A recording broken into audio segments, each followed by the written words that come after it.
A'udzu billahi minasyaitonir rajim. Bismillahirrahmanirrahim. Assalamualaikum warahmatullahi wabarakatuh.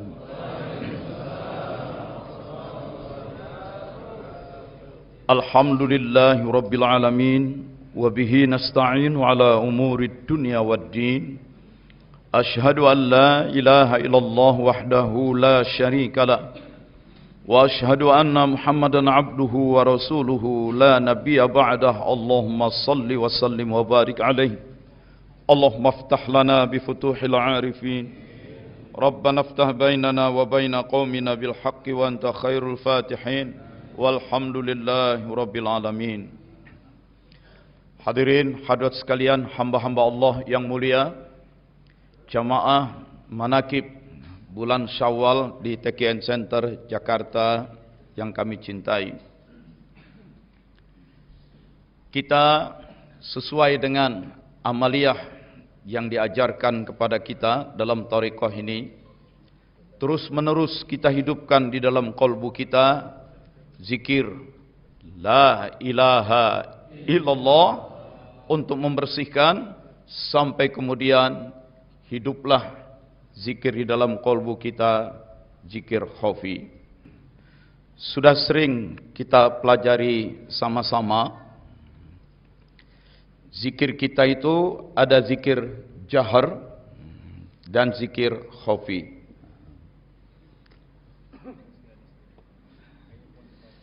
Kalau tidak kabel VGA-nya, proyektornya mulai bermasalah, mulai garis-garis. Diperbaiki, sudah diperbaiki, muncul lagi, udah berapa kali? Udah berapa tahun proyektornya usianya? 9 tahun. Bagaimana kalau kita ganti aja pakai layar TV LED yang besar? Udah 9 tahun, udah wajar kan diganti? Itu ya, oke. Doa, ya, mudah-mudahan Allah datangkan rezeki. Kita beli LED yang besar, ya paling tidak 60 inch begitu ya, biar mantap. Itu, insyaallah kita doa dan kita ikhtiar dengan memberikan sumbangan banyak-banyak. Insyaallah. Wakaf, ya. Mudah-mudahan nanti ada yang wakaf TV besar. Ya. Dan saya jadi ingat Ustaz Handri tadi sampaikan pengumuman. Kita kan punya koperasi syariah. Namanya Nasuha, Wahana Sufi Pengusaha. Keren kan? Koperasi Syariah Nasuha, Wahana Sufi Pengusaha. Nah, koperasi syariah ini ada dua kegiatan utama. Ada kegiatan komersil, ada kegiatan sosial. Kegiatan sosialnya itu dikenal dengan nama Baitul Malnya. Itu. Kegiatan komersilnya di bawah koperasi Nasuha ini sudah dibentuk PT. PT NGK tadi, dan itu sudah mulai menghasilkan, alhamdulillah ya, karena banyak memasarkan alat untuk deteksi gempa itu. Jadi dari situ dapat keuntungan-keuntungan. Nah, yang jalur sosialnya Baitul Malnya itu kita kerjasama dengan sebuah Lasnas, Lembaga Amil Zakat Nasional, memang khusus untuk menghimpun zakat dan wakaf. Dan alhamdulillah bulan Ramadan kemarin sudah terhimpun zakat wakaf melalui Las Nasuha ini dalam jumlah yang cukup besar. Haji Gusripnya ada enggak? Saya lupa angkanya soalnya. Berapa Haji kemarin? 115 juta. 119 juta. Nah, itu. Jadi saya menyarankan semua para ikhwan ini bersegeralah menjadi anggota koperasi, ya. Toh uang apanya itu, uang pertamanya itu simpanan pokok bisa dicicil pelan-pelan ya. Nah, sebab dengan kita berkoperasi maka kita menghidupkan sektor komersil syariah dan juga sektor sosial syariah. Itu nanti kita kembangkan terus zakat wakafnya dari situ. Balik ke pengajian, bahwa kita sama-sama paham di dalam berbagai literatur keislaman, ilah itu dalam bahasa Arab banyak artinya ilah itu. Saking banyaknya, supaya mudah dipahami, saya kelompokkan, saya bikin klaster. Yang dimaksud ilah dalam bahasa Arab itu adalah sesuatu yang dipentingkan, sesuatu yang dicintai, sesuatu yang dipuja, dimuliakan, ditinggikan, diagungkan, disegala-galakan. Itu makna ilah. Itu.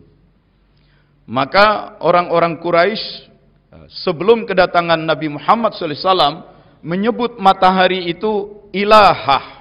Diberikan tak marbutoh, ditaknis, dimuannaskan.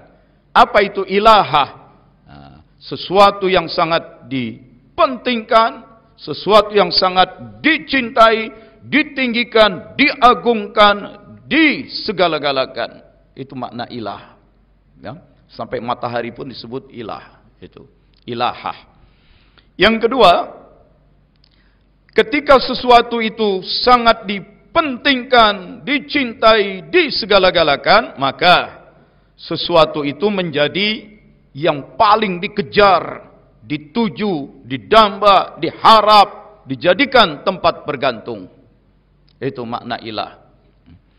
Yang ketiga, ketika sesuatu itu sangat dicintai, dipentingkan, dan karenanya dituju, didamba, diharap, maka apa maunya ditaati, diladeni, diabdi, dilayani, diperturutkan, diprioritaskan, dikedepankan, serba didahulukan. Itu makna ilah.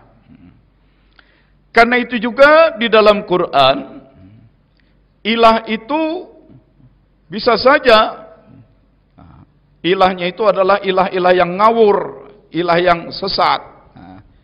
Contohnya bagaimana? Ara'aita man ittakhadha ilahahu hawahu. Tidakkah kamu perhatikan orang yang menjadikan ilahahu sebagai ilahnya adalah hawanya. Jadi hawa nafsu kita mengenalnya di Indonesia. Hawa dijadikan ilah, hawa dipentingkan. Kalau sudah muncul hawa, keinginan diri, maka keinginan dirinya itu diprioritaskan. Begitu muncul kepengin makan, wah, langsung diikuti, diperturutkan, diprioritaskan. Demi makanan, dia membunuh. Demi dapat makanan, dia korupsi. Demi dapat makanan, dia bikin kepalsuan. Campur-campur barang yang jelek, barang bagus. Itu karena hawa jadi ilah. Ya. Demi pangkat, demi jabatan, dia menipu, dia menginjak teman seiring. Demi hawa ingin dapat pangkat jabatan, dia berkhianat. Nah, itu hawa, kita menyebutnya hawa nafsu ya. Hawa, dorongan-dorongan biologis kebinatangan itu dijadikan sebagai ilah. Yang dipentingkan, yang dicintai, yang diprioritaskan, yang didamba, diharap. Nah, sampai gaya hidupnya 3H. Halal, haram, hantam.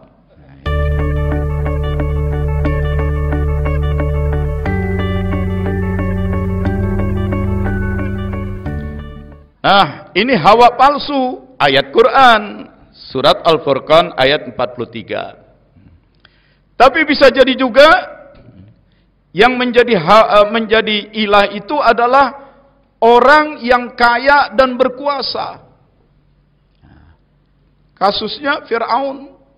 Itu Fir'aun sampai berkata kepada pejabat-pejabatnya, la in ittakhadhta ilahan ghairi, kalau kamu mengambil ilah, memiliki ilah selain aku, Masya Allah. Itu Fir'aun minta dijadikan ilah. Ya. Nah. Jadi sampai berkata, ma alimtu lakum min ilahin ghairi, kalian tidak punya ilah selain diriku. Kadang-kadang ada orang yang karena punya jabatan tertentu, dia ingin semua orang yang di bawahnya menyembah dia, taat dia, bertingkah seakan-akan dia penguasa segala-galanya. Ini. Dan anehnya, Karena orang itu punya pangkat, jabatan, punya kekayaan, kita pun ikut-ikutan memperilah itu. Itu. Ya. Ini bisa terjadi pada siapapun. Bahkan bisa terjadi pada para ustadz. Itu. Ustadz kalau yang undang ceramah, tahlilan tetangga, ya paling ntar pulang cuma dikasih besek. Nah, itu. Datang males-malesan. Nah, tapi kalau diundang ceramah di rumah bupati, di rumah gubernur, acara jam 8 malam, jam 4 sore udah nongkrong, udah sampai. Nah, karena amplopnya sahih, begitu. Amplop gubernur, begitu. Padahal kita nggak tahu tuh gubernur ngisiin amplop duit dari mana lagi. Nah, kan kita kagak tahu. Tapi karena memang pejabat sering jadi ilah. Nah, ini koreksi untuk kita, terutama para ustadz. Jangan melayani jamaah itu melihat pangkat, itu. Melayani jamaah, layani. Nah, siapa saja, mana yang sempat duluan, mana yang cocok waktunya, mana yang sesuai dengan kesehatan kemampuan kita, layani. Nggak usah terlalu ditimbang-timbang. Ini amplopnya ini begini, ini amplop sahih, ini amplop doib. Jangan, itu. Ya. Layani saja. Ya, karena penguasa dan kekayaan itu bukan menjadi ilah. Itu. Yang ketiga, yang juga bisa menjadi ilah adalah orang-orang yang dianggap suci dan sakti. Ini surat Al-Maidah, ayat Quran. Nah, jadi Nabi Isa itu berdakwah, dan ajaran Nabi Isa itu mengoreksi, memperbaiki ajaran pendeta-pendeta Yahudi yang sudah menyimpang. Sehingga pendeta-pendeta Yahudi, tokoh-tokoh Yahudi tidak suka mengejar Nabi Isa. Nah, Nabi Isa ya harus lari bersama murid-muridnya masuk ke dalam hutan sembunyi. Dan kemudian kata Allah, ya, inni mutawaffika wa rafi'uka ilayya. Hei Isa, aku akan mewafatkan engkau, dan aku akan mengangkat engkau kepada ke sisi Allah. Jadi Nabi Isa itu wafat biasa, wajar. Itu kan sudah pernah dapat pelajaran mati dan wafat. Udah ya? Nah, kalau yang belum, ikut kursus tasawuf. Nah, kapan lagi kursus tasawuf? Bulan Juni, ya, itu dibahas itu. Ikut, ya. Berapa biayanya? 200. Kalau yang nggak punya duit sampai 200 gimana? Nah, gampang, itu bisa diatur. Yang penting mau aja dulu, ya. Itu, ya. Everything is aturable. Segalanya bisa diatur, ya. Tapi kalau punya duit banyak nggak mau bayar, emang kebangetan ente pelitnya. Itu ya. Nah, tapi kalau emang nggak ada, kepengen belajar, nggak ada, bilang sama Ustaz Handri, ya. Mau minta diskon berapa? Diskon 50%, diskon 100% juga boleh. Itu. Nah, apa itu wafat? Artinya basyarnya, badannya mati, ruhnya dicabut keluar. Itu wafat. Jadi Nabi Isa diwafatkan, bawa menghadap Allah. Setelah dibawa menghadap Allah, maka Allah bertanya kepada Isa, surat Al-Maidah ini, hai Isa, apakah engkau yang mengajarkan kepada manusia, ittakhizuni wa ummi, jadikanlah diriku dan ibuku ilahaini, dua ilah, min dunillah, selain Allah. Kamu yang ngajarin ilah itu ada 3. Jadikanlah diriku dan ibuku ilahaini, 2 ilah, min dunillah, selain Allah. Kamu yang ngajarin ilah itu ada 3. Itu. Jadi setelah Nabi Isa dibawa menghadap Allah, dan Nabi Isa menjawab, tidak, aku tidak melakukan begitu. Nah, siapa yang ngajarin ilah ada 3? Itu Paulus, itu ya, Santo Paul, itu. Nah, jadi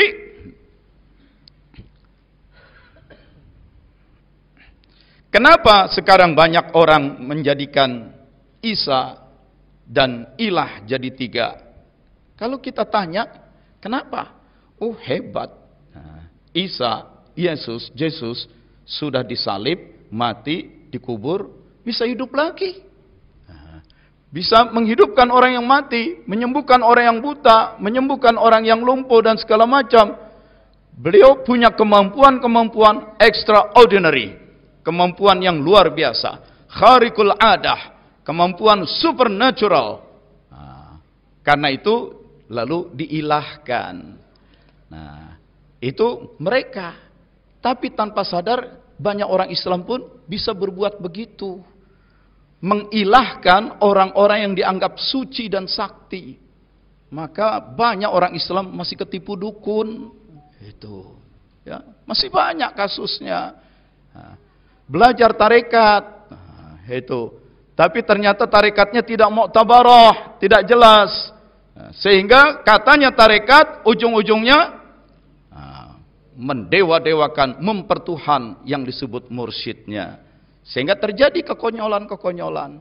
Itu. Nah, kemarin Lebaran Idul Fitri tanggal berapa? 1 Syawal kan? Nah, 1 Syawalnya tanggal berapa? Bulan Aprilnya. Ada yang 21, ada yang 22. Masing-masing jelas alasannya. Tapi kan ada juga yang lebarannya bukan 21. Tanggal 20 dia udah lebaran. Nah, itu. Kalau ditanya kenapa begitu? Nah, itu. Kata guru saya, udah masuk bulan Syawal. Nah, pelajari. Nah, di TV kan kita baca, tarekat anu. Nah, itu ya. Tarekat anu, lebarannya hari Kamis. Nah, ketika ditanya, kenapa lebarannya hari Kamis? Karena guru saya dari dulu ngajarinnya begitu. Itu. Ya. Ngitung Ramadan itu, nah, dimulai dari Sya'ban. Nah, perhatiin aja tuh. Nah, ketika ombak sedang naik tinggi, lagi tinggi-tingginya, berarti saat itu adalah pertengahan bulan. Itu adalah 15 Sya'ban. Nah, maka tinggal hitung berikutnya. Nah, berikutnya 16, 17, 18. Nah, udah masuk Ramadan. Nah, nanti dicek lagi. Begitu ombak lagi tinggi-tingginya. Nah, itulah pertengahan Ramadan. Nah, hitung. Nah, terus berarti masuk 1 Syawal. Itu. Sebenarnya untuk zaman dulu menghitung bulan, menentukan awal bulan itu pakai ombak, ya bolehlah untuk zaman dulu. Karena teorinya bisa diterima. Ini bumi, ya. Bumi, ini bulan, ini matahari. Dalam posisi sebidang, maka terjadi bulan purnama. Akibat bulan purnama, permukaan air, lautan di muka bumi itu ketarik oleh gravitasi bulan, tertarik oleh gravitasi bumi. Maka di bulan purnama itu ombak sangat tinggi, gelombang sangat tinggi. Nah, berarti itu pertengahan bulan. Nah, itu boleh untuk ukuran zaman dulu, tapi itu tidak selalu akurat. Nah, kadang-kadang bukan sedang purnama pun, kalau sedang ada angin keras, ya naik juga tuh ombak tinggi. Nah, begitu. Jadi kurang akurat. Itu. Nah, itu kan ilmunya bisa diperbaiki. Bisa diperbaiki. Ada ilmu hisab, ada ilmu ru'yah. Tetapi masalahnya ilmu disingkirkan. Kata guru saya, kata mursyid saya. Nah, itu. Mursyid kamu yang mana? Oh, udah wafat. Dia belajar dari mana? Dari mursyidnya lagi, mursyidnya lagi. Nah, ini nggak bisa dikoreksi. Itu. Jadi ini contoh.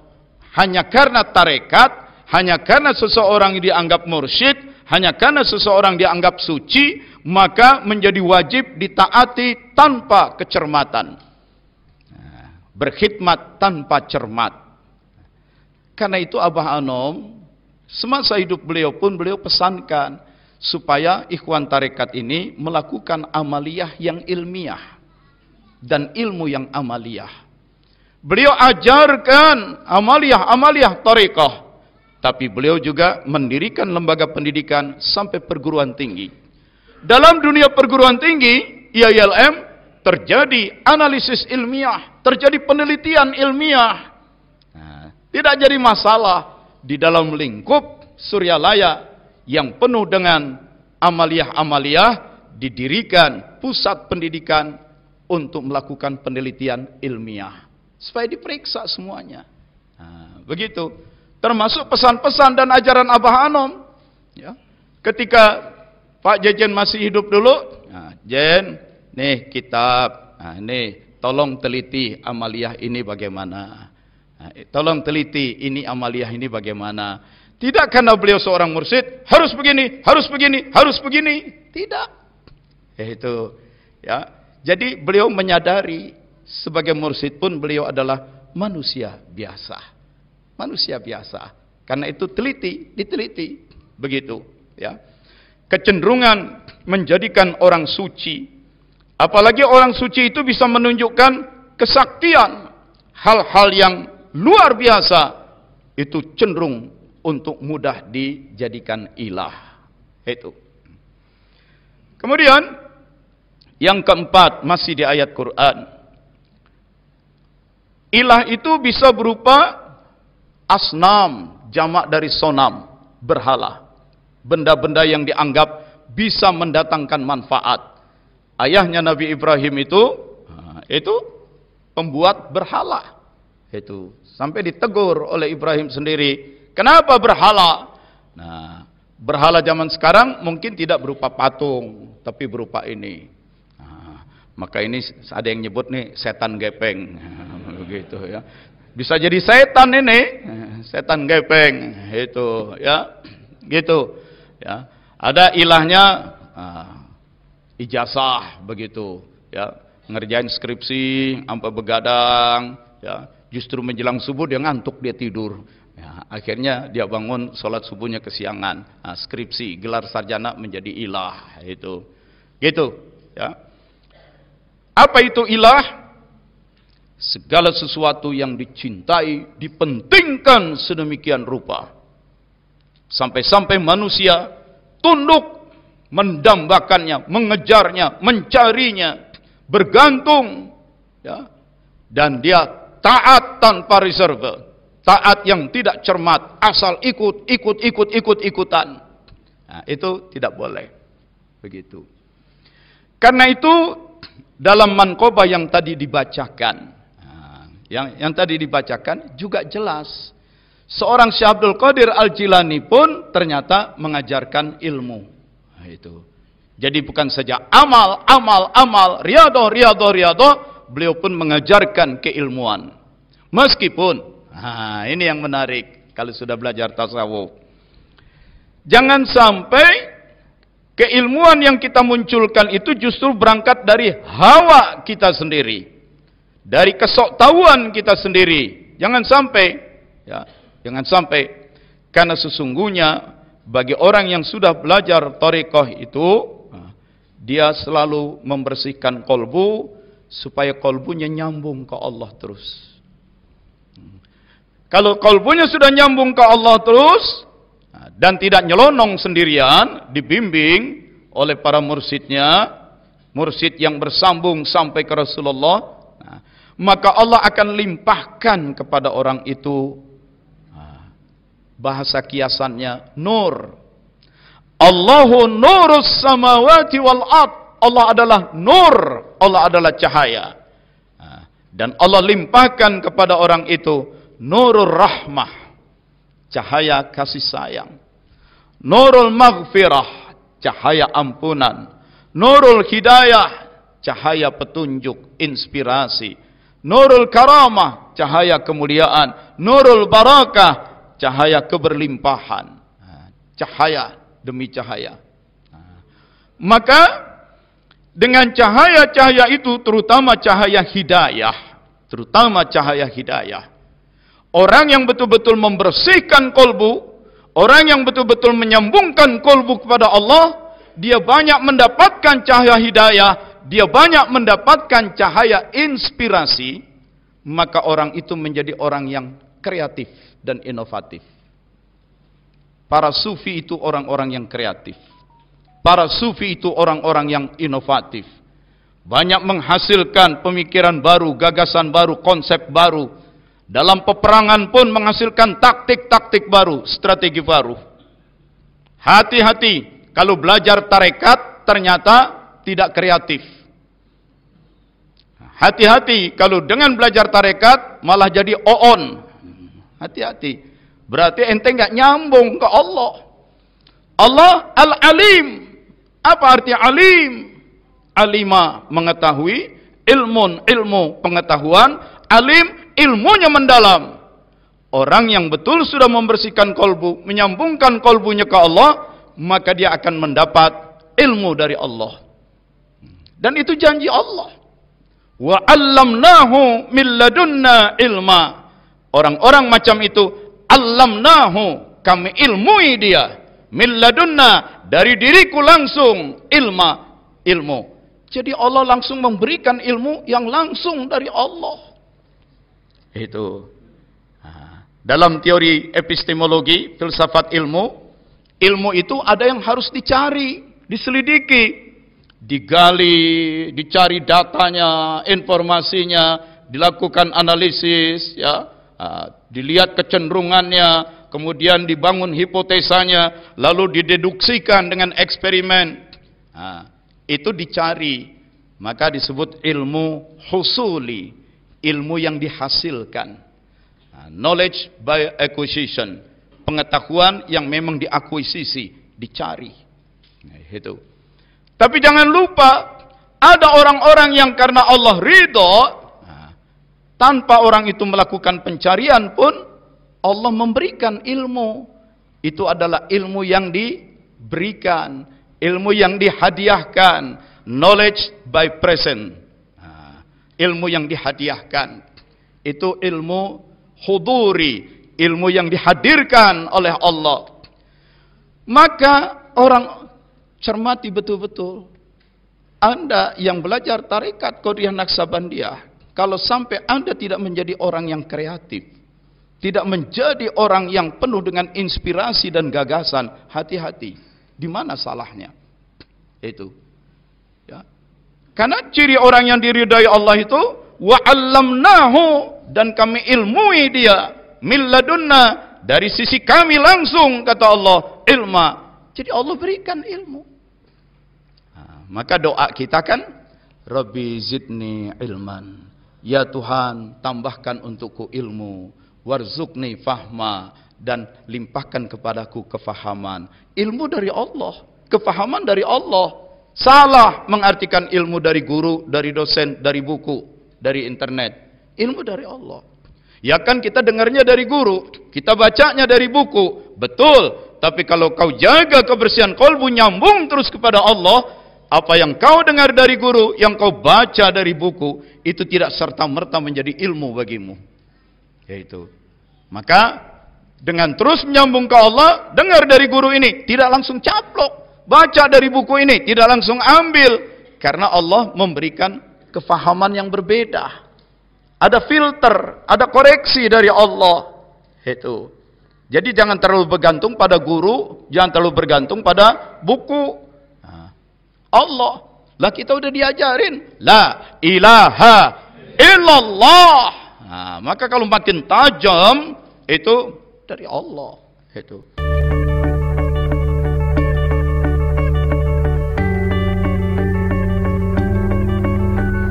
Sayangnya di masyarakat kita, ilmu laduni, ilmu huduri itu cuma diartikan bisa ngobatin, begitu, ya, ngasih nomor lotre, begitu, ya, ngasih amalan, nih amalin, besok 2024 jadi ente anggota DPR, katanya. Jadi yang begitu ilmu hudurinya itu, ya, kalau ada caleg di sini, ada caleg yang siap-siap 2024. Kalau ada bagus, ya, memang orang tarekat harus masuk di segala bidang kehidupan, itu, ya. Terus boleh Pak kita amalkan, mempersiapkan diri jadi caleg, boleh, itu zikir yang tekun, la ilaha illallah, la ilaha illallah. Terus nanti langsung menang terpilih, bukan itu. Nanti Allah berikan hidayah bagaimana cara-cara mendapatkan kemenangan itu. Begitu, ya. Jadi bukan langsung serba ajaib. Pokoknya kalau 100.000 kali ente amalkan, dan ente bisa manakib 40 kali berturut-turut, jadi ente caleg. Ternyata nggak jadi juga, gila. Itu. Saya belum lama ini ke Riau. Di sana ada rumah sakit jiwa yang tidak terkelola dengan baik. Kemudian diwakafkan, diambil alih oleh dompet duafa. Nah, saya kan Dewan Pengawas Syariah di Dompet Duafa. Jadi dikendalikan oleh Dompet Duafa sekarang, rumah sakit jiwa. Nah, kemarin saya lihat statistiknya dari tahun ke tahun. Nah, menarik. Kapan terjadi ledakan jumlah orang sakit jiwa? Dia bilang setelah pemilu. Itu. Jadi setiap kali setelah pemilu itu pasien nambah katanya banyak. Selesai. Nah, habis pemilu, tiap kali habis pemilu selalu terjadi pertambahan jumlah.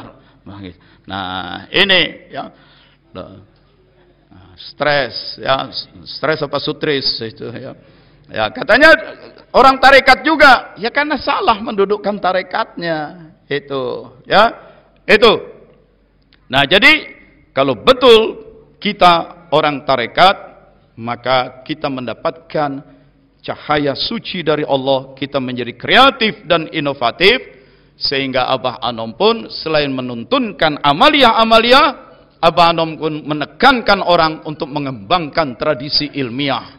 Yaitu ya, apalagi sebentar lagi nih salah satu penasehat di DPP, Dewan Pengurus Pusat LDTKN, nah, sekarang sedang dicalonkan ya, untuk menjadi rektor UIN Gunung Jati ya. Mudah-mudahanlah Allah berikan kebaikan yang terbaik ya. Nah, itu untuk semua niat ini. Al-Fatihah.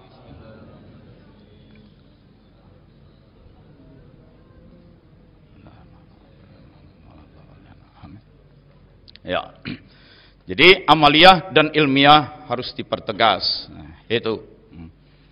Nah, saudara sekalian, kembali kita camkan betul ya. La ilaha illallah, la ilaha illallah, la ilaha illallah. Nah, kalaupun agak sulit mengingat-ingat makna yang begini banyak, dikelompokkan saja yang 3 ini saja. Ya, nah, maka saat zikirnya nafi isbat dinafikan dulu. Nah, la ilaha, tiada yang dicintai, tiada yang dipentingkan. La ilaha, tiada yang dituju, tiada yang didamba, tiada yang dijadikan tempat bergantung. La ilaha, tiada yang diprioritaskan, tiada yang ditaati. Nah, itu dibangun dengan pemahaman makna dulu, dengan pendekatan kognitifnya dulu.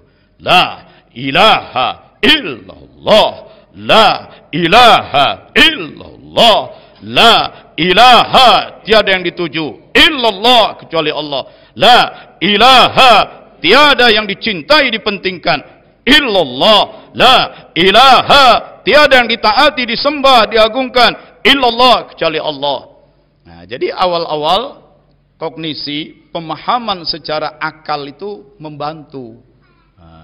Nanti kalau udah makin cepat, la ilaha illallah, la ilaha illallah, la ilaha illallah, la ilaha illallah, la ilaha illallah, la ilaha illallah, la ilaha illallah. Nah, itu udah enggak pakai pemahaman, udah enggak pakai pikiran.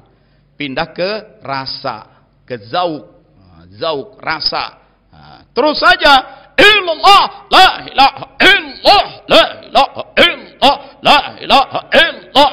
Makin dalam, nah, tidak lagi di zauk, dirasa, pindah masuk menjadi kesadaran. Itu, menjadi kesadaran.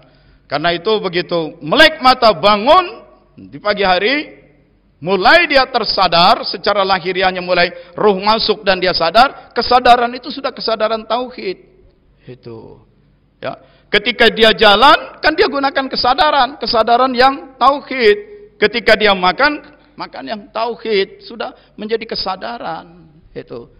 Amalkan saja, maka pantaslah satu saat Abah Anom sedang duduk di kursi di teras rumah beliau. Saya duduk di lantai menghadap beliau.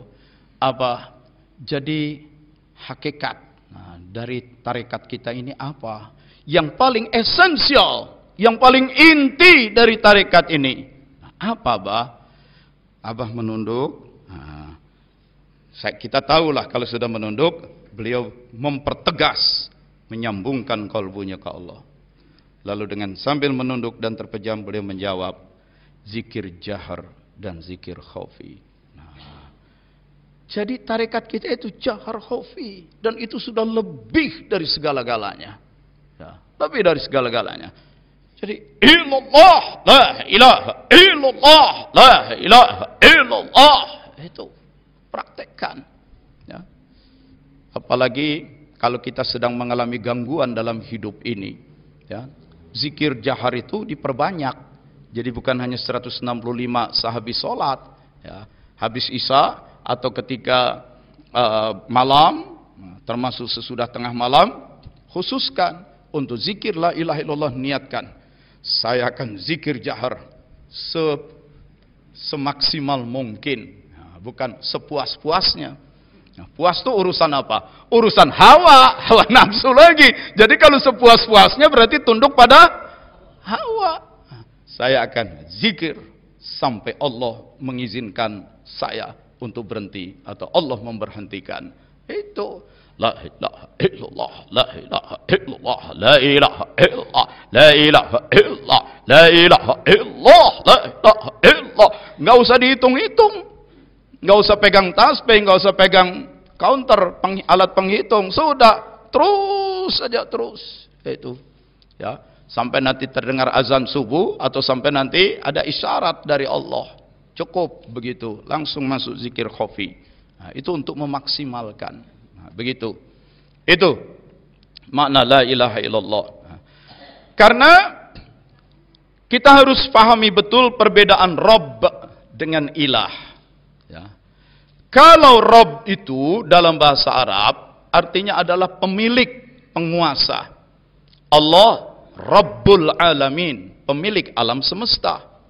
Allah Rabbus samawati wal ard, penguasa langit dan bumi. Tarawih kemarin, subuhun qudusun Rabbuna wa Rabbul malaikah warruh. Allah adalah Rabb, pengendali, pemelihara, ya, kita semua, malaikat juga ruh. Nah, kalau Rabb itu dari Allah, ya, ya, kita mau nggak mau, ya kita udah dikuasai oleh Allah. Kita mau nggak mau, ya kita sudah dipelihara, dibimbing, dikendalikan oleh Allah. Itu Rabb. Tapi kalau ilah, itu tergantung dari kita, bermula dari kita. Nah, siapa yang dicintai oleh kita, siapa yang kita cintai, siapa yang kita tuju, kita damba, siapa yang kita taati. Nah, itu. Jadi tergantung kesadaran kita, kefahaman kita, niat kita, kesadaran kita. Ya. Karena bisa jadi zikirnya la ilaha illallah, la ilaha illallah, tapi kesadarannya, niatnya belok. Ilahnya kekuasaan, ilahnya harta. Zikir la ilaha illallah, la ilaha illallah, la ilaha illallah. Nah, biar jadi itu anak gadis tetangga, istri. Nah, itu. Nah, jadi nggak bisa, ya. La ilaha illallah, la ilaha illallah. Aduh, ini zikir imamnya panjang banget lagi ini. Punggung udah pegel, betis pegel, tapi nggak apa-apa deh. Nah, yang penting motor yang hilang cepat ketemu. Nah, maka ilahnya motor. Nah, gitu. Jadi itu semua dari niat kita. Nah, camkan dulu. Nah, ya. Nah, karena di hadapan Allah, Allah adalah ilah, ya. Dari kata ilah itulah nanti muncul al-ilah dan Allah. Nah, ini kan udah pernah kita bahas dulu, lain kesempatan, ya. Nah.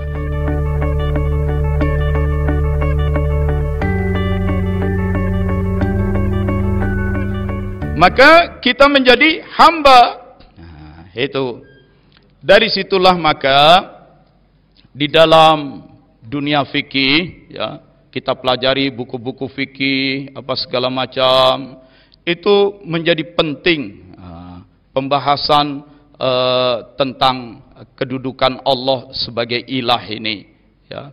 Kedudukan Allah sebagai ilah itu dianggap sangat penting.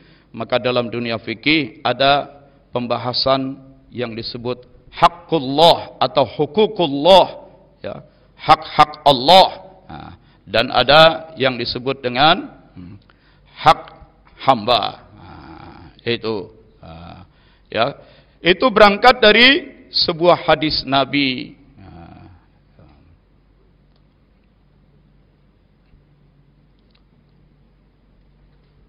Mana nih? Oh, belum. berangkat dari sebuah hadis Nabi. Kalau enggak ketemu slide-nya, maafkan saya. Kata Mu'adz bin Jabal, suatu hari aku membonceng Rasulullah di atas himar. Naik himar, ya, bukan onta. Kuda pun terlalu tinggi, himar itu lebih rendah. Keledai, itu. Ya, aku membonceng. Lalu Rasulullah bertanya, ya Mu'adz, tahukah engkau apa hak Allah atas hamba-hambanya dan apa hak hamba terhadap Allah? Ya, biasalah para sahabat ditanya begitu, menjawab Allah wa rasuluhu a'lam. Allah dan Rasulnya lah yang paling tahu. Itu. Lalu Rasul sallallahu alaihi wasallam menjawab, hak Allah atas hambanya, Allah itu punya hak bahwa hamba hanya mengibadahi Allah dan tidak mensyiriki Allah. Itu. Allah Maha Kuasa, Allah Rabb, Allah Pencipta, Allah yang menghidupkan, Allah yang memberi makan, Allah yang memberi rezeki, Allah yang memberi perlindungan, Allah yang memberi kesehatan, maka Allah berhak untuk diibadahi, tidak yang lain. Nah, itu hak Allah yang tidak boleh diabaikan. Nah, lalu apa hak hamba? Ketika hamba sudah betul-betul mengibadahi Allah, tidak bersikap syirik, maka hamba punya hak untuk diampuni. Itu. Untuk diampuni, punya hak. Dua itu saja. Hak Allah diibadahi tanpa syirik, hak hamba diampuni oleh Allah segala kejahatan dan dosanya. Itu. Sampai Mu'adz bin Jabal juga hadisnya, lewat tengah malam aku terbangun, buka pintu keluar rumah, kulihat di keheningan malam tapi terang bulan purnama, Rasulullah berjalan sendirian di gurun pasir itu. Tapi ketika Mu'adz buka pintu, nutup pintu, rupanya kedengeran. Rasulullah tanpa menoleh berkata, "Man? Siapa itu?" "Mu'adz ya Rasulullah." "Ta'ala, kemarilah." Aku mendampingi Rasulullah jalan. Di dekat sebuah batu besar, "Ijlis hahuna." Kita duduk di sini. Baru duduk sebentar, Rasulullah bangkit, pergi ke balik bukit. Dan kudengar beliau berdialog, ngomong. Setelah muncul lagi, aku tanya, dengan siapa engkau berdialog ya Rasulullah? Aku enggak lihat yang lain. Ada Jibril di balik bukit. Dia memanggil aku. Panggilannya tidak berupa suara. Panggilannya berupa batin, ditarik. Set, Rasulullah datang. Ada berita apa? Jibril menyampaikan pesan. Siapa yang ketika mati di dalam dirinya ada la ilaha illallah, dakhalal jannah, masuk surga.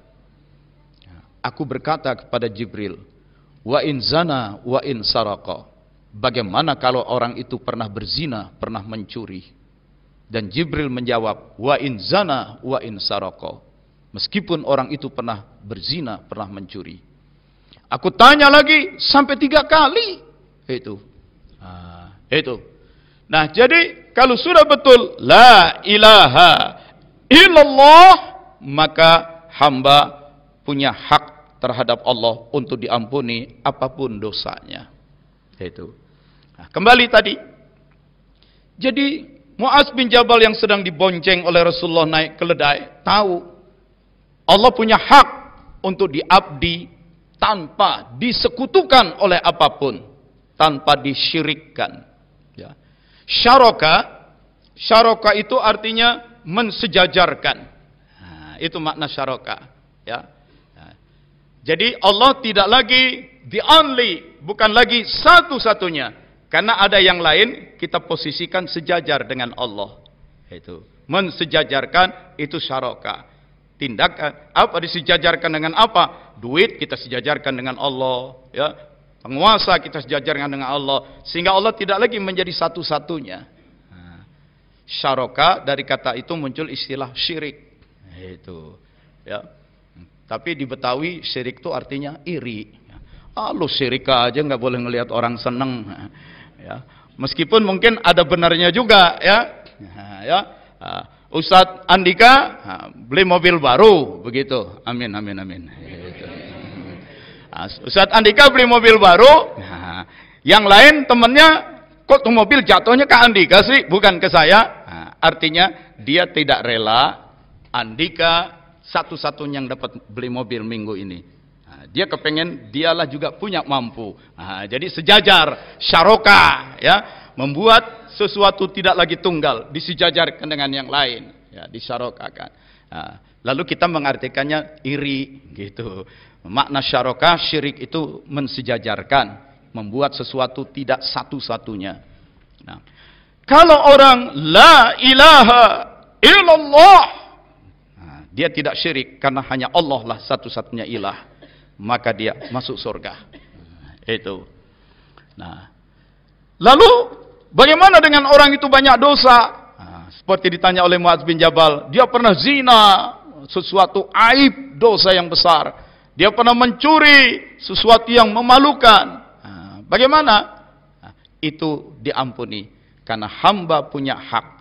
Kalau dia tidak menyekutukan Allah, maka dia punya hak untuk diampuni oleh Allah. Itu hadis tentang hak Allah dan hak ibad, hak hamba. Ada dalam Sahih Bukhari dan Muslim. Ya, tapi saya siapkan, tapi kok gagal nggak ketemu slide-nya untuk saya munculkan. Ya, Anda cari saja hak Allah dan hak ibad. Ibad itu jamak dari abdun, ya, hak hamba. Nah, lalu Muaz senang yang lagi dibonceng Rasulullah. Hal ubashirun nas, apakah kabar gembira ini aku sampaikan, aku tebarkan kepada manusia? Manusia, pokoknya siapa yang tidak syirik, dia punya hak untuk dapat ampunan apapun dosanya. Apakah boleh aku sebarkan? Begitu. Nabi menjawab, jangan kamu menyebarkannya jika hanya membuat orang bergantung pada itu saja. Itu. Jangan kamu menyebarkannya, la tubashshirhum, jangan engkau sampaikan kepada orang jika dengan disebarkan itu orang menjadi bergantung pada itu saja. Sudahlah, pokoknya la ilaha illallah, la ilallah, dosa lagi. Ntar juga diampunin, la ilaha illallah, la ilaha illallah, korupsi lagi. La ilaha illallah, la ilaha illallah. Ya. Terus ngumpulin duit lagi, ya. Minta upeti lagi, ya.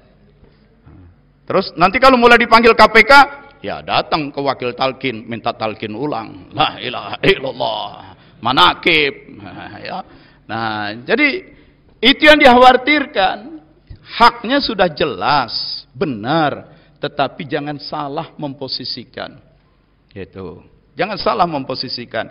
Karena merasa sudah tarekat, sudah zikir, sudah punya mursyid, lalu tidak mau lagi belajar dengan tekun. Tidak mau lagi bekerja dengan penuh tanggung jawab dan kesungguhan. Itu. Karena merasa sudah bertarekat, lalu tidak mau lagi menjalin kerjasama dalam berusaha. Sudahlah, kita mau udah dijamin oleh mursyid. Kita udah dijamin oleh mursyid. Ini saya sering mendengar ucapan seperti ini dari kalangan ikhwan TKN. Kita udah dijamin oleh mursyid. Hati-hati ngomong begitu. Ya.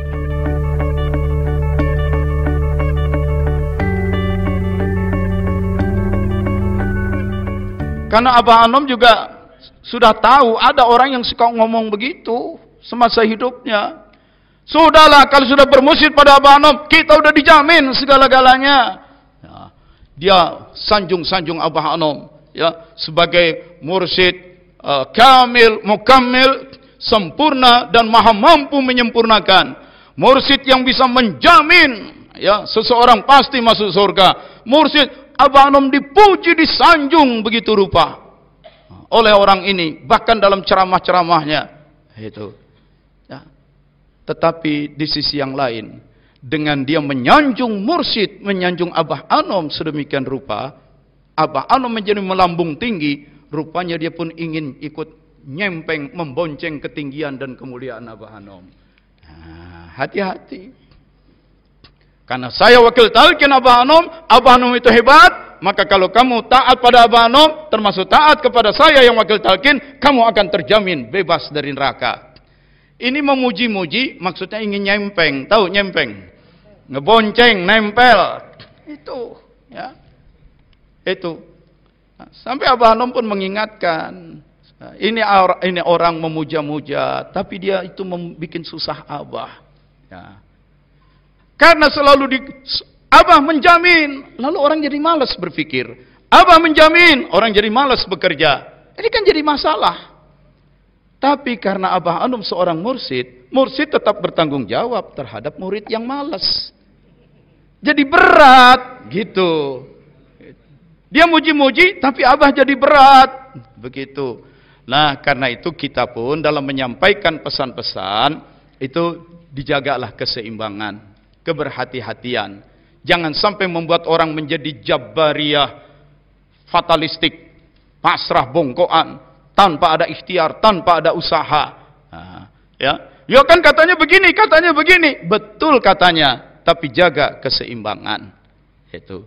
Kalau memang semua sudah dijamin, diselesaikan oleh Abah Hanum segala-galanya, kenapa Abah Hanum harus bikin sekolah? Kenapa Abah Hanum harus bikin perguruan tinggi? Kenapa Abah Hanum harus mengajak orang berpikir, bekerja, memproses? Kalau memang sudah dijamin, jamin aja semuanya.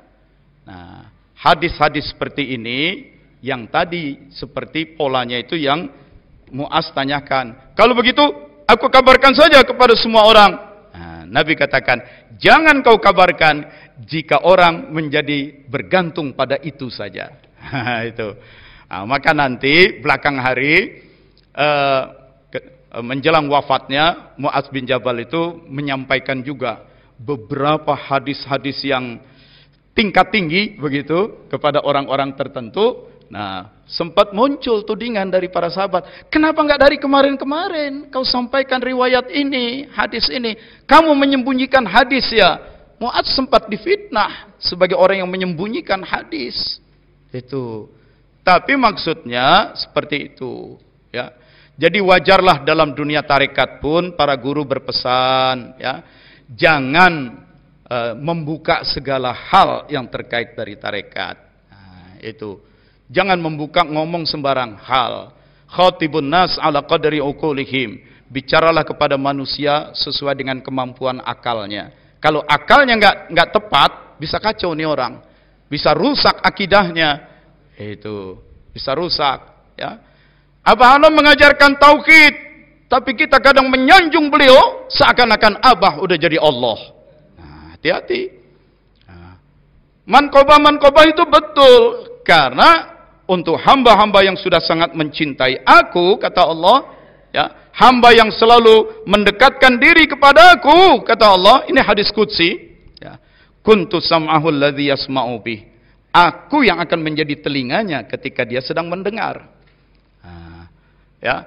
Wa basarul ladzi yubsiru bih, kata Allah, aku yang akan menjadi penglihatannya saat dia menatap.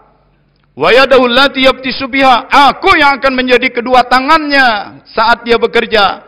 Wa rijlahu allati yamshi biha, aku yang akan menjadi kakinya saat dia berjalan.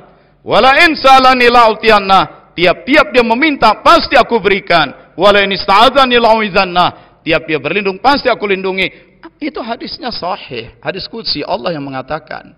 Itu.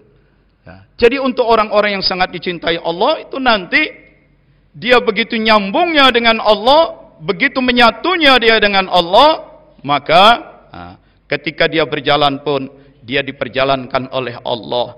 Ketika dia melihat, dia diperlihatkan. Tapi dalam bahasa hadis itu, aku yang menjadi pandangannya ketika dia sedang menatap. Ya, aku yang menjadi penglihatannya saat dia menatap. Aku yang menjadi kedua tangannya ketika dia bekerja. Ya. Jadi tidak heran kalau Abah Hanum megang joran, gagang pancing, itu kailnya ditaruh aja ke lantai, tahu-tahu muncul ikan gitu. Bayangin bisa mancing keluar ikan dari lantai. Itu betul karena beliau sudah mendapatkan yang tadi itu, kemuliaan yang begitu hebat. Itu. Tapi ini juga harus kita imbangi dalam menjelaskannya, dalam menceritakannya. Itu jangan sampai itu menjadi tujuan. Itu. Jangan sampai menjadi tujuan. Lalu orang datang bertarekat, zikir, ingin mendapatkan apa yang dia inginkan tanpa ada ikhtiar ilmiah. Itu. Lalu jadi malas bekerja. Padahal ketika seseorang bekerja, ketika seorang petani bercocok tanam, terlepas apakah itu tanaman akan menghasilkan nanti atau tidak, begitu dia menanam, kerjanya itu saja sudah mendatangkan pahala. Itu. Karena ada terjadi orang-orang yang bertarekat secara tidak cermat, lalu jadi pemalas. Nggak mau kerja, maunya zikir melulu. Nah, anak bininya makan apa? Sekolah anaknya bagaimana? Ah, tawakal, semua terserah Allah. Kita udah dijamin oleh mursyid. Nggak boleh begitu. Itu, ya. Kalau kita udah matang zikir, nanti juga kita kedatangan Sayyidina Ali, diludahin kita jadi pinter. Itu. Ya. Karena nggak dapat juga kedatangan Sayyidina Ali, akhirnya penasaran, datang ke mursyidnya. Mursyid, ajarin dong ilmunya. Buka mulut, cerot. Diludahin sama mursyidnya. Bukan begitu. Sayyidina Ali itu sudah wafat ratusan tahun sebelum Syekh Abdul Qadir lahir. Jadi ketika diludahi, itu bukan diludahi secara fisik. Kan Sayyidina Alinya udah mati badannya. Aku melihat Sayyidina Ali. Nah, terlihat rohnya. Buka mulut, diludahi oleh Sayyidina Ali. Itu peludahan secara rohani, bukan secara fisik. Sekarang kepengen sakti minta diludahin sama dukunnya, kan ngawur. Sakti kagak, covid nular. Itu. Ini, jadi begitulah pemahaman-pemahaman. Ya, jangan sampai memperilah. Jangankan sampai menjadikan Abah Hanom sebagai Allah, sebagai setara dengan Nabi dan Rasul saja tidak boleh. Tidak boleh itu. Jadi kalau kita berikan penjelasan berimbang, jangan sampai rusak pemahaman. Karena tiap orang punya pemahaman yang terbatas. Itu. Tidak boleh asal nyelonong kutip hadis, tetapi juga hati-hati. Sampai-sampai ketika Muaz bertanya, "Ku jelaskan ini kepada orang?" Jangan sampai kau jelaskan, tapi orang jadi bergantung pada itu saja. Maka Muaz tidak mengabarkannya. Menjelang akhir hayatnya, beliau sudah sangat tua, maka kepada sahabat-sahabat senior boleh ceritakan, dulu Nabi berkata begini, kata begini. Itu kenapa enggak kemarin-kemarin diungkapkan, sampai dituding itu menyembunyikan hadis? Bukan, karena kalau diumbar begitu saja ada orang yang enggak sampai. Termasuk tadi itu, meskipun sudah zina dan mencuri, ya, meskipun sudah zina dan mencuri, baca la ilaha illallah, mati, kemudian masuk surga. Kalau langsung dijelaskan begitu saja tanpa ada penjelasan yang lebih rinci, bisa bahaya. Ya, orang jadi salah faham ini. Karena memang memahami pemahaman-pemahaman yang pelan-pelan. Itu. Begitu. Salah satu sahabat Nabi yang sangat cerdas itu kan Salman Al-Farisi. Itu Salman Al-Farisi. Salman itu saking cerdasnya dialog dengan Nabi, mempertanyakan pertanyaan-pertanyaan rumit dan Nabi menjawab, dan beberapa ayat Quran turun asbabun nuzulnya pertanyaan Salman. Jadi pertanyaan sangat canggih itu karena pinter. Tetapi ada orang-orang yang tidak sepinter Salman, tapi semangat agamanya tinggi.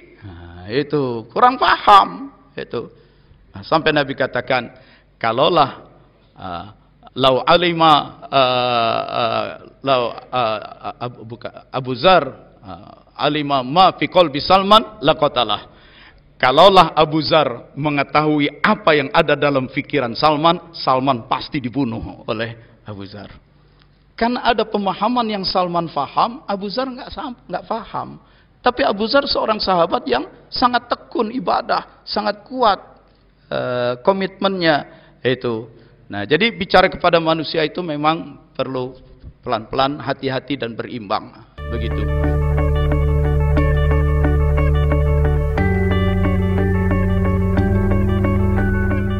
Sebagai penutup, maka saya mau sampaikan ini. Itu. Hadis Nabi, iyyakum wal ghulu fid din. Hati-hatilah kalian dengan al-ghulu, Gulu itu artinya sikap berlebih-lebihan. Bahasa sekarang ekstrim. Hati-hati. Itu, ya. Ya. Sesungguhnya banyak orang-orang yang celaka di antara kamu dulu itu karena ekstremitasnya. Dalam sebuah riwayat, beberapa pemuda datang ke rumah Nabi, Nabi sedang pergi. Ditemui oleh istri Nabi, ditanya, ada apa? Mau konsultasi. Bagaimana sih ibadahnya Rasulullah? Bagaimana puasanya Nabi? Bagaimana sholatnya Nabi? Bagaimana zikirnya Nabi? Istri ceritakan, Rasulullah itu sangat tekun. Lalu si anak muda, tuh, Nabi yang udah dijamin pasti masuk surga, masih rajin puasa Senin Kamis. Apalagi kita yang gak ada jaminan, maka mulai sekarang aku bertekad akan puasa setiap hari sampai mati. Kalau aku gak kuat deh puasa, emang doyan makan.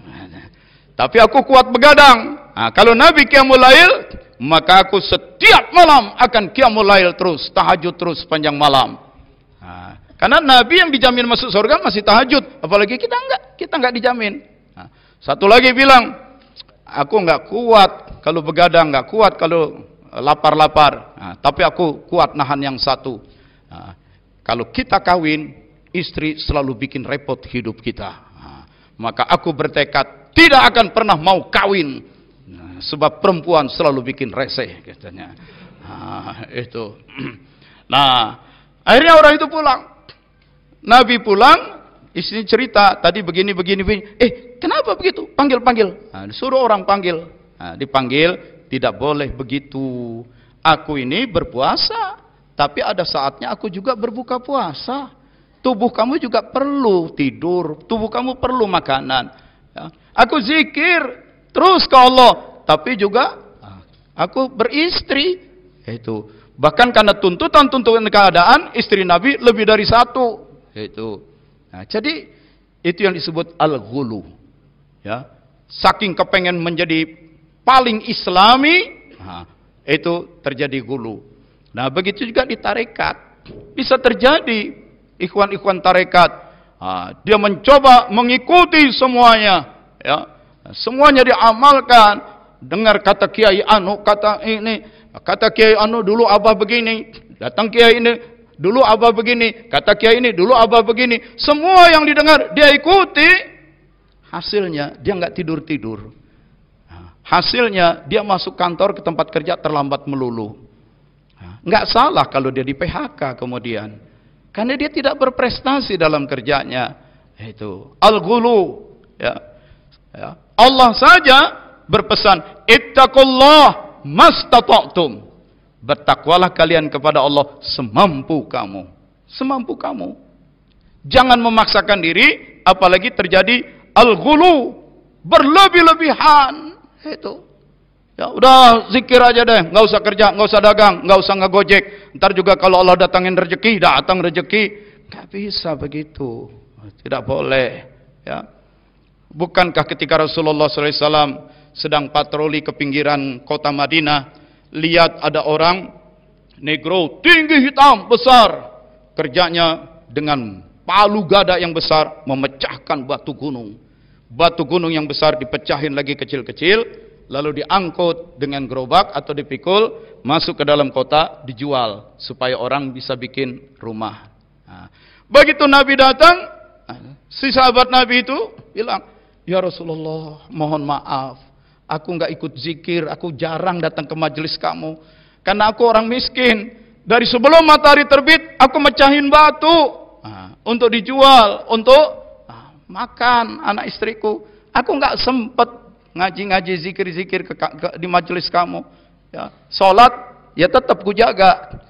Nabi ulurkan tangan, ngajak salaman. Orang itu ulurkan tangan, dipegang oleh Nabi. Itu tangan yang jari-jarinya seperti pisang Ambon gede-gede. Itu dicium oleh Nabi. Inilah tangan yang akan membawamu masuk surga. Jadi memang ada orang-orang yang tidak bisa banyak zikir. Ada orang-orang yang memang tidak akan sempat untuk menghadiri majlis taklim. Tapi kalau dia mecahin batu sambil Allah dalam batinnya, Allah, Allah, masuk surga juga. Terus kita, ikhwan merasa senior, nggak pernah manakiban ya, ayo talqin lagi. Nah, itu udah putus tuh robitohnya Ka'bah. Terlalu mudah menghakimi. Jangan, ada orang yang memang nggak bisa manakiban. Nah, begitu, tenang-tenang sajalah ya. Intinya jangan gulu, jangan berlebih-lebihan. Ya, juga dalam hadis lain Nabi katakan agama ini mudah, ya. Nah, ya, tapi ketika ada orang yang mengeraskannya, berkeras-keras, dia bisa hancur dengan kekerasannya itu. Maka bersungguh-sungguhlah, disuruh sungguh-sungguh, teruslah berupaya, teruslah optimis, teruslah memanfaatkan setiap kesempatan baik pagi maupun petang. Nah, itu. Nah, jadi keseimbangan itu, ya. Oke. Sesungguhnya keberagamaan yang disukai oleh Allah adalah keberagamaan yang teguh, hanifiyah, yang tekun, yang sungguh-sungguh, tapi juga samhah, toleran. Ya, bisa menerima perbedaan-perbedaan, begitu. Nah, demikian, maka Syekh Abdul Qadir pun dengan segala amaliyah beliau tetap mengajarkan ilmu, tetapi istimewanya keluarnya ilmu itu setelah beliau diludahi oleh Rasulullah dan oleh Sayyidina Ali. Tapi bukan peludahan secara fisik, karena Sayyidina Ali sudah wafat ratusan tahun sebelumnya. Artinya terjadi proses pelimpahan. Nah, saya akan tutup. Karena itu Anda semua jalani saja yang esensial, jangan pernah ditinggal, jahar dan khafi. Ya. La ilaha illallah. Maka nanti Anda akan diludahi oleh Abah Anom. Anda akan diludahi oleh Syekh Abdul Qadir. Anda akan diludahi. Itu adalah ungkapan kiasan dari beliau akan mengimbas ilmu kepada kita. Itu, ya. Karena sesungguhnya ilmu bukan semata-mata dari kuliah, dari sekolah. Ilmu itu dari Allah. Kalau sudah Allah limpahkan, maka berlimpah. Limpahnya melalui para guru mursyid kita. Begitu, para guru mursyid kita. Itu. Demikian. Ya. Mohon maaf, sebagai wakil talqin saya ngasih bocoran dikit. Itu. Ya. Ada orang, ya karena wakil talqin nyodorin air begitu kan, kita pegang, tekap itu, terus orang itu pergi, terus kasih amplop ke wakil talqin, yang lain ngelihat enak juga nih wakil talqin. Orang nyodorin air terima amplop begitu, terus pada kepengin jadi wakil talqin. Bukan, ini yang saya bocorin. Kalau ada orang menyodorkan air, itu saya tidak mengatakan saya punya amalan ini.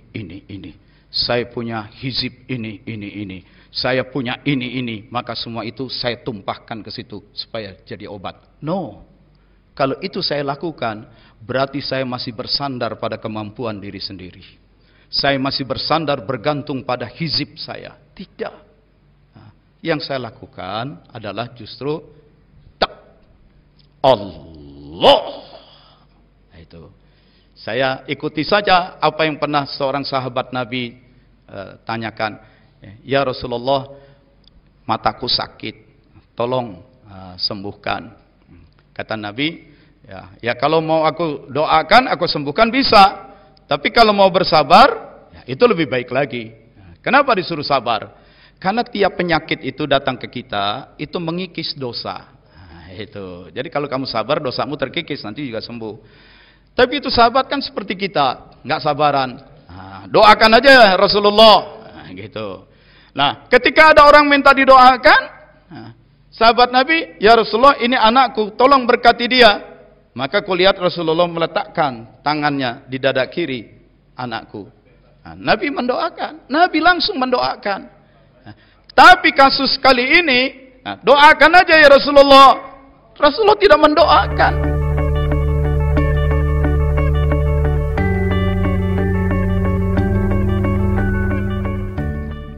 Pergi wudhu sana. Rasulullah memerintahkan aku berwudhu. Setelah balik dari wudhu, Rasul mengajarkan, ikuti aku. Jadi Rasul tidak mendoakan, tapi Rasul mengajarkan supaya tuh orang ikhtiar sendiri. Itu. Memang ada orang-orang yang harus kita tolong segera, tapi ada orang-orang yang memang harus dikasih pancing, dikasih kail, jangan langsung dikasih ikan. Nah, jadi Nabi nggak langsung mendoakan, dikasih, nih kamu ikhtiar dulu. Bagaimana? Nah, cara ikhtiarnya pun menarik. Allahumma inni as'aluka, ya Allah, aku memohon kepada engkau, ya, melalui nabimu, nabi yang penuh rahmat Muhammad sallallahu alaihi wasallam. Ya Rasulullah, ku hadapkan diriku kepada engkau untuk disampaikan kepada Allah supaya Allah mengabulkan hajatku. Nah, maka ketika saya disodori air itu saya bilang, ya Allah, ku hadapkan diriku kepada engkau, melalui Rasulmu, melalui para awliyamu khususnya Syekh Abdul Qadir, melalui mursidku Syekh Ahmad Saibul Wafa Tajul Arifin.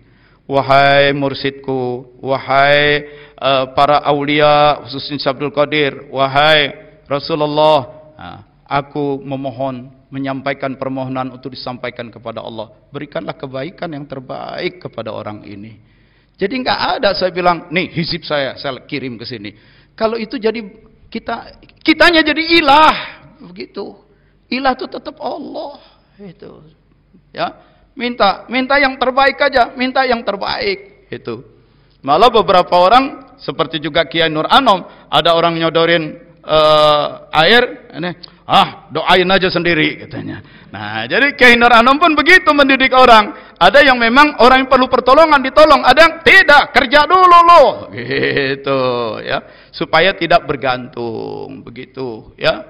Tapi yang jelas saya pun terus belajar. Maka kalau mau ceramah, termasuk ceramah siang ini, mau khutbah Jumat atau apapun, illallah, la ilaha illallah, terus bersihkan aja diri, terus minta. Itu. Maka insya Allah Allah sampaikan ke kita. Demikian, jangan lupa hakikat TKN, zikir jahar, zikir khafi. Lakukan semua dengan sebaik-baiknya, tetapi jangan gulu, jangan berlebih-lebihan dalam segala hal. Ketekunan amalia harus diimbangi dengan keilmiahan. Jangan juga bergantung pada keilmiahan. Keilmiahan pun harus tunduk pada doa kepada Allah. Aqulu qouli hadza wa astaghfirullahal li wa lakum. Billahi taufiq wal hidayah. Assalamualaikum warahmatullahi wabarakatuh.